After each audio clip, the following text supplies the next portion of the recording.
Latest updates ఎప్పటికప్పుడు పొందడానికి big TV WhatsApp channel follow అవ్వండి. లింక్ డిస్క్రిప్షన్ లో ఉంది. కాంగ్రెస్ పాలనకు ఏడాది. మరి తొలి ఏడాది ఎలా గడిచింది? జనం ఎక్స్‌పెక్టేషన్స్ కు రేవంత్ ప్రభుత్వం రీచ్ అయిందా? గత 10 ఏళ్ల బీఆర్ఎస్ ఏలుబడికి కాంగ్రెస్ తొలి ఏడాది పాలనకు క్లియర్ కట్ డిఫరెన్స్ కనిపించిందా జనాలకి? అభివృద్ధి, సంక్షేమం జాయింట్ గా దూసుకెళ్లాయా?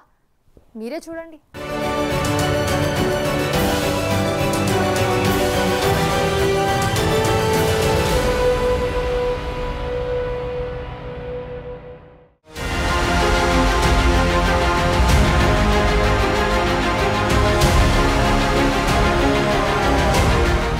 చేసే పనిలో నిజాయితీ, నిబద్ధత, తీసుకునే నిర్ణయాల్లో జాగ్రత్త, ఈ రెండింటినీ బ్యాలెన్స్ చేస్తూ రేవంత్ రెడ్డి ప్రభుత్వం తొలి ఏడాది గడిచింది. సాహసోపేత నిర్ణయాలు, సంక్షోభాలను పటిష్ట వ్యూహాలతో పరిష్కరించుకోవటం, ఏదైనా నిర్ణయం తీసుకుంటే అందరి అభిప్రాయాలను తెలుసుకోవటం, అందరికీ నచ్చే, అందరూ మెచ్చే నిర్ణయాలను అమలు చేయటం ఏడాది పాలనలో హైలైట్. ఎందుకంటే తెలంగాణ తొలి 2 టర్మ్లలో ఏదైతే మిస్ అయిందో వాటికి ప్రాధాన్యమిస్తూ పాలన సాగింది. ప్రజా సంక్షేమం, హామీల అమలు దిశగా అడుగులు పడ్డాయి.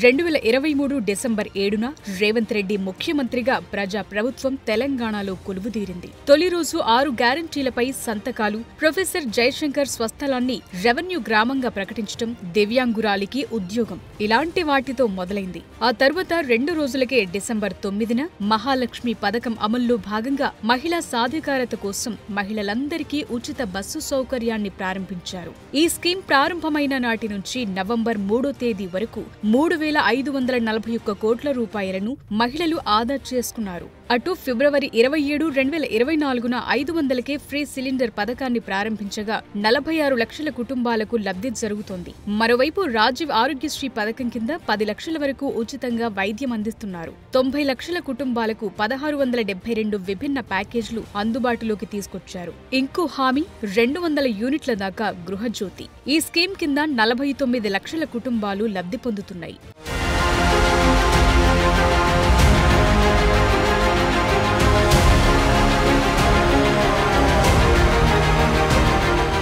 పేదల కోసం ఇందిరమ్మ ఇళ్ల పథకాన్ని ఈ ఏడాది మార్చి 11న సీఎం రేవంత్ ప్రారంభించారు. ఈ ఆర్థిక సంవత్సరం 22,500 కోట్ల రూపాయలతో 4,50,000 ఇందిరమ్మ ఇళ్లు మంజూరు చేశారు. ప్రతి నియోజకవర్గానికి 3,500 ఇండ్లిస్తామన్నారు. ఇందుకోసం తాజాగా యాప్ కూడా అందుబాటులోకి తెచ్చారు. అత్యంత నిరుపేదలకే తొలుత ప్రయోజనం కలగబోతోంది.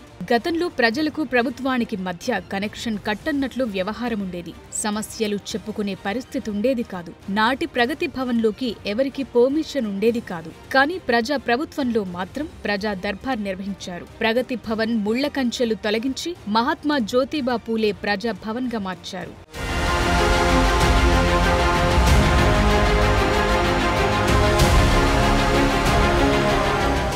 ప్రతి అర్హుడికి సంక్షేమ ఫలాలు అందించేందుకు 6 గ్యారంటీలకు సంబంధించిన దరఖాస్తులు గతేడాది డిసెంబర్ 28 నుంచి ఈ ఏడాది జనవరి 7 వరకు స్వీకరించారు. రాష్ట్రంలో ప్రతి ఒక్కరూ తమ సమస్యలను అధికారుల దృష్టికి తీసుకొచ్చేందుకు సకాలంలో సమస్యలు పరిష్కారమయ్యేలా ప్రజావాణి కార్యక్రమాన్ని మొదలుపెట్టారు.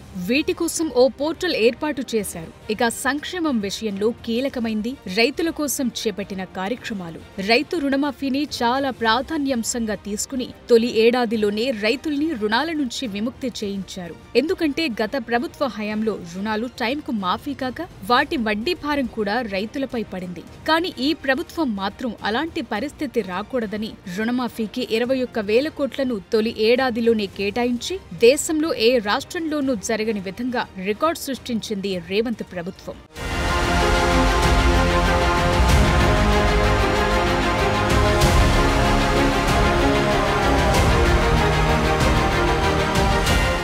రాష్ట్రంలో వ్యవసాయాన్ని లాభసాటిగా మార్చేందుకు రైతుల సంక్షేమం కోసం కోదండరాం రెడ్డి చైర్మన్ గా రైతు వేదికలను పూర్తి స్థాయిలో వినియోగంలోకి తెచ్చేలా రైతు నేస్తం కార్యక్రమాన్ని చేపట్టింది కాంగ్రెస్ ప్రభుత్వం.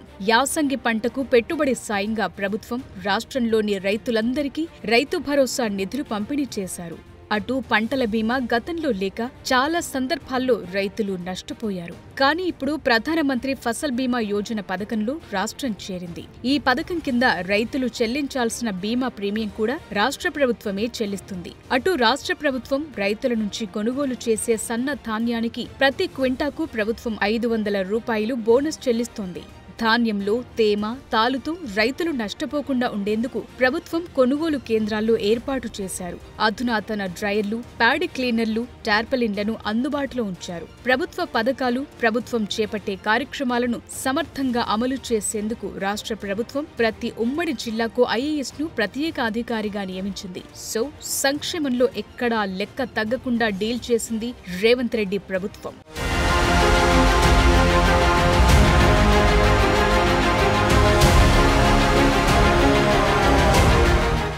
మార్పు కావాలి, కాంగ్రెస్ రావాలి అన్న నినాదంతో అధికారంలోకి వచ్చిన హస్తం పార్టీ ఆ దిశగా తొలి ఏడాదిలోనే మార్పు చూపించింది. సంక్షేమంతో పాటే అభివృద్ధి పనులు చేపట్టింది. ఎన్నెన్నో రికార్డులు సృష్టించింది. హిస్టరీ క్రియేట్ చేసింది. ఫ్యూచర్ సిటీ అయినా, మూసీ పునరుజ్జీవమైనా, మెట్రో సెకండ్ ఫేజ్ అయినా, రాష్ట్ర వ్యాప్తంగా చిన్నపాటి పారుదల ప్రాజెక్టులైనా ఇలా అభివృద్ధి దిశలో తొలి ఏడాది కొత్త అడుగు పడింది.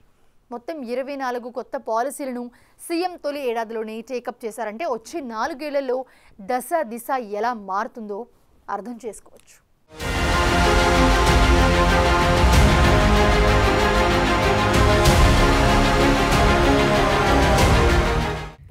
విద్య, వైద్యం, మౌలిక వసతులు ఏ రాష్ట్ర అభివృద్ధికైనా కీలకం. సో తెలంగాణలో కూడా సీఎం రేవంత్ విద్య, వైద్యం, అభివృద్ధి కోసం కొత్త కార్యక్రమాలను చేపట్టారు. ఈ రోజుల్లో చాలా మంది చదువులు చదువుతున్నా అందుకు తగ్గ ఉద్యోగాలు సాధించలేకపోతున్నారు. అందుకోసం స్కిల్ యూనివర్సిటీ సీఎం ఆలోచనల నుంచి పుట్టింది. ఇదో మైల్ స్టోన్. రంగారెడ్డి జిల్లా కందుకూరు మండలం మీర్ఖాన్పేట్లో యంగ్ ఇండియా స్కిల్ యూనివర్సిటీకి శంకుస్థాపన చేశారు. వర్సిటీకి 150 ఎకరాల స్థలంతో పాటు 100 కోట్లు కేటాయించారు. అటు సర్కారీ బడుల్లో విద్యార్థులకు తొలి రోజే యూనిఫామ్, పుస్తకాలు అందజేశారు. యూనిఫామ్లు కుట్టే బాధ్యత స్వయం సహాయక సంఘాలకు అప్పగించారు.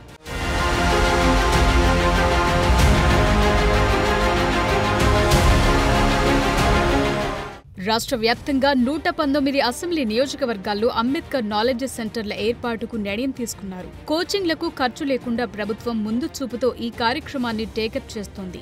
అటు క్వాలిటీ ఎడ్యుకేషన్ అందించేందుకు 100 నియోజకవర్గాల్లో ఇంటిగ్రేటెడ్ రెసిడెన్షియల్ స్కూల్స్ ను ఏర్పాటు చేయనుంది. ప్రతి నియోజకవర్గంలో 20 నుంచి 25 ఎకరాల్లో 100 కోట్లతో ఒక్కో ఇంటిగ్రేటెడ్ రెసిడెన్షియల్ స్కూల్ ఏర్పాటు చేయనున్నారు. ఇప్పటికే 19 సెగ్మెంట్లలో ఈ స్కూల్ క్యాంపస్లకు శంకుస్థాపన చేశారు. అధునాతన సాంకేతిక కేంద్రాలుగా ఐటీఐలను మార్చుతున్నారు. ఏడాదికి 2 సార్లు టెట్ నిర్వహిస్తున్నారు. మెగా డిఎస్సి నోటిఫికేషన్ ఇచ్చి టీచర్ ఉద్యోగాలిచ్చింది ఈ ప్రభుత్వం. విద్యా కమిషన్ ఏర్పాటు చేశారు. హాస్టల్స్ విద్యార్థులకు డైట్, కాస్మెటిక్ ఛార్జీలను పెంచారు. ప్రభుత్వ స్కూల్ పిల్లల కోసం తెలంగాణ దర్శిని తీసుకొచ్చారు.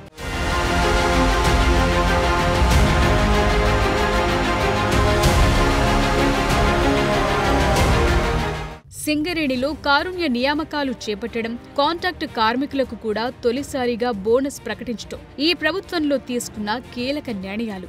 గల్ఫ్ కార్మికుల కోసం 5 లక్షల ఆర్థిక సాయం, గిగ్ వర్కర్స్ కోసం 5 లక్షల ప్రమాద బీమా, సెర్ప్ కింద మహిళా శక్తి కార్యక్రమం, బ్యాంక్ లింకేజ్ ద్వారా 20,000 కోట్ల రుణాలిప్పించే లక్ష్యం పెట్టుకుంది.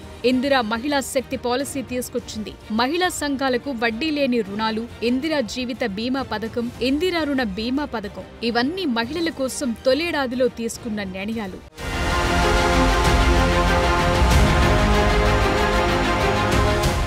మౌలిక వసతుల కల్పనలు హైదరాబాద్కు తొలి ఏడాదిలోనే పెద్దపీట వేశారు. హైడ్రా తీసుకురావటం, మురుగునీరు, వరద నీటి పారుదల కోసం చర్యలు చేపట్టడం, ట్రాఫిక్ కష్టాల నుంచి గట్టెక్కించేందుకు ప్రణాళికలు అమలు చేస్తున్నారు. అటు మెట్రో దశ కోసం 76 కిలోమీటర్ల ట్రాక్ వేసేలా చర్యలు తీసుకుంటున్నారు. అటు హైదరాబాద్ అభివృద్ధిలో మూసీ పునరుజ్జీవాన్ని కాంగ్రెస్ ప్రభుత్వం సీరియస్ గా తీసుకుంది. కొత్త హైకోర్టు నిర్మాణానికి శంకుస్థాపన చేశారు. సచివాలయంలో తెలంగాణ తల్లి విగ్రహం, సచివాలయం ఎదురుగా రాజీవ్ గాంధీ విగ్రహం ఇవన్నీ కీలకంగా మారాయి.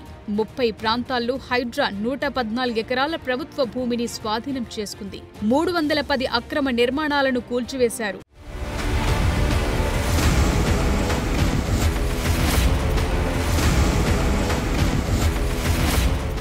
అసలు సిసలైన అభివృద్ధంటే ఏంటో తొలి ఏడాదిలోనే తీసుకున్న నిర్ణయాలతో అందరికీ తెలిసొచ్చింది. హైదరాబాద్, సికింద్రాబాద్, సైబరాబాద్లకు దీటుగా ఫ్యూచర్ సిటీ నిర్మాణానికి పునాది వేశారు సీఎం. ముచ్చర్ల ప్రాంతంలో health hub, sports hub, education hub అభివృద్ధి చేయనున్నారు.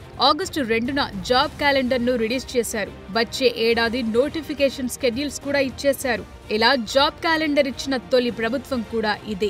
నిరుద్యోగుల గరిష్ట వయోపరిమితి 46 సంవత్సరాలుగా ప్రభుత్వం నిర్ధారించింది. ఉద్యోగుల బదిలీలు, పదోన్నతులు కూడా పూర్తి చేసింది ఈ తొలేడాదిలోనే. ఇక స్పీడ్ అంటే smart, proactive, efficient and effective delivery scheme కింద 19 అభివృద్ధి ప్రాజెక్టులపై సర్కార్ ప్రత్యేకంగా దృష్టి సారించింది. నిర్ణీత వ్యవధిలో ప్రాజెక్టుల పూర్తికి స్పీడ్ పేరుతో సరికొత్త కార్యక్రమానికి సీఎం రేవంత్ శ్రీకారం చుట్టారు. అభివృద్ధిలో ఆదర్శ నియోజకవర్గంగా కొడంగల్ను తీర్చిదిద్దుతున్నారు.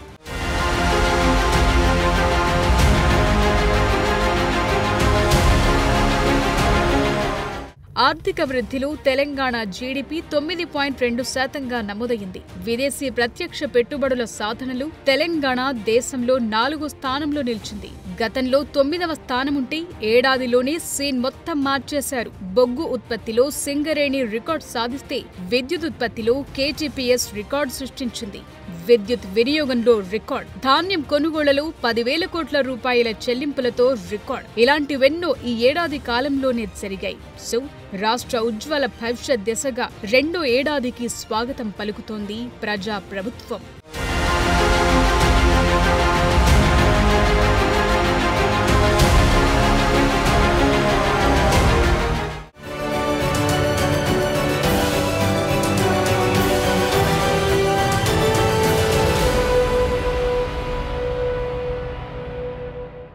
వీక్షణను షార్ట్ బ్రేక్ తీసుకుందాం.